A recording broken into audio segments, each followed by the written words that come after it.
السلام علیکم ورحمۃ اللہ وبرکاتہ۔ بسم اللہ الرحمن الرحیم۔ پیارے دوستو، آج کی اس ویڈیو میں ہم بات کریں گے ایک عجیب و غریب جنازے کے بارے میں۔ ایک ایسے رئیس آدمی کا جنازہ جسے پڑھانے کے لیے ہر مولوی انکار کر دیتا کہ میں اس کا جنازہ نہیں پڑھاؤں گا۔ ویڈیو میں آگے بڑھنے سے پہلے آپ اس ویڈیو کو لائک ضرور کریں اور ہمارے چینل کو سبسکرائب کر کے بیل آئیکن بھی دبا دیں۔ تو چلیے شروع کرتے ہیں۔ دوستوں، کسی شہر میں ایک ایسا آدمی رہتا تھا۔ اس کے پاس اللہ کا دیا ہوا سب کچھ تھا۔ اللہ نے ان کو دولت، عزت، شہرت، اولاد، الغرض دنیا کی ہر نعمت سے نوازا تھا۔ ان سب کے باوجود یہ ایک نیک، ایماندار اور اللہ والے انسان تھے۔ اپنی دولت کا زیادہ تر حصہ غریبوں، مسکینوں، یتیموں پر خرچ کر دیتے تھے، غریبوں کی مدد کرتے تھے۔ رئیس کا ایک لوتا بیٹا تھا جو اپنے باپ سے بالکل الگ تھا۔ رئیس اپنے بیٹے کو ہمیشہ سمجھاتے رہتے، بیٹا دنیا کے مال و دولت پر گھمنڈ مت کرنا، مت بھولو یہ دولت اللہ کی آزمائش ہے۔ اس لیے بیٹا اس دولت میں غریبوں، یتیموں اور پریشان لوگوں کا حصہ رکھا کرو، کیونکہ ایک دن ایسا آئے گا کہ یہ دولت اسی دنیا میں رہ جائے گی اور تیرے ساتھ جو چیز جائے گی وہ صرف تیرا کفن ہوگا۔ رئیس کا بیٹا دولت اور دنیا کو سب کچھ سمجھتا تھا۔ اس پر باپ کی کوئی بات کا اثر نہیں ہوتا تھا۔ وقت گزرتا گیا۔ ایک وقت ایسا آیا کہ رئیس سخت بیمار ہو گیا۔ کافی علاج کے بعد بھی کوئی بہتری نہیں آئی۔ ایک دن رئیس نے اپنے منشی کو بلایا اور ان کو ایک خط کا لفافہ دیا اور کہا، منشی، یہ خط کا لفافہ میرے بیٹے کو اس وقت دے دینا جب میرا جنازہ قبرستان میں رکھا جائے۔ مرنے سے پہلے اس نے اپنے بیٹے کو بلایا اور کہا، بیٹا، میری ایک آخری خواہش ہے، جب میں مر جاؤں تو مجھے میرے پرانے موزے پہنا کر دفن کرنا۔ یہ میری آخری خواہش ہے اور مجھے یقین ہے کہ میری آخری خواہش تو ضرور پوری کرے گا۔ باپ نے بیٹے سے وعدہ لیا۔ بیٹے نے باپ کو یقین دلایا کہ وہ ان کی یہ خواہش ضرور پوری کرے گا۔ اس کے بعد اس رئیس کا انتقال ہو گیا۔ رئیس کی لاش کو غسل دیا گیا۔ کفن پہنانے کے ساتھ بیٹے نے باپ کی خواہش کے مطابق اسے پرانے موزے پہنائے۔ جنازہ قبرستان میں لایا گیا۔ کافی تعداد میں لوگ جنازہ پڑھنے کے لیے آئے ہوئے تھے۔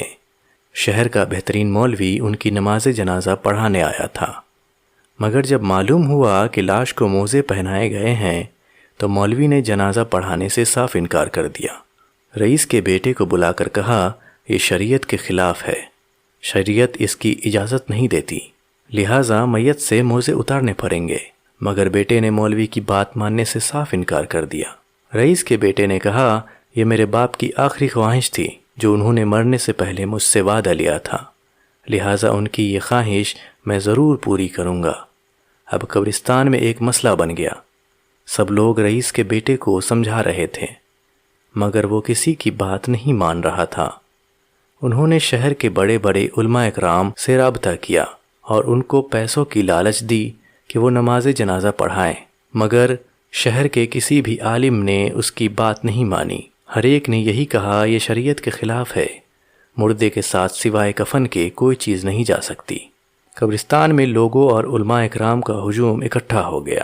اسی حالت میں رئیس کا منشی لوگوں کی صفوں کو چیرتا ہوا حاضر ہوا اور انہوں نے رئیس کے بیٹے کو بلایا اور وہ خط جو رئیس نے منشی کو دیا تھا اور کہا تھا یہ خط میرے بیٹے کو اس وقت دینا جب میرا جنازہ قبرستان میں رکھا جائے، تو منشی نے وہ خط رئیس کے بیٹے کو دے دیا اور کہا کہ آپ کے ابا نے یہ خط مجھے دیا تھا اور یہ وصیت کی تھی کہ میں یہ خط آپ کو اس وقت دوں جب ان کا جنازہ قبرستان میں رکھا ہو۔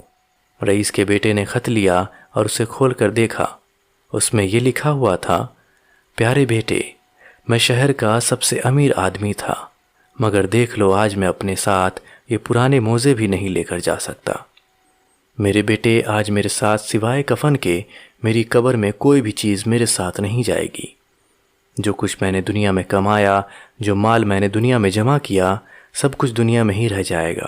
میرے بیٹے، میں تجھے وصیت کرتا ہوں، میں جو کچھ چھوڑ کر جا رہا ہوں اسے نیک راہ میں خرچ کرنا۔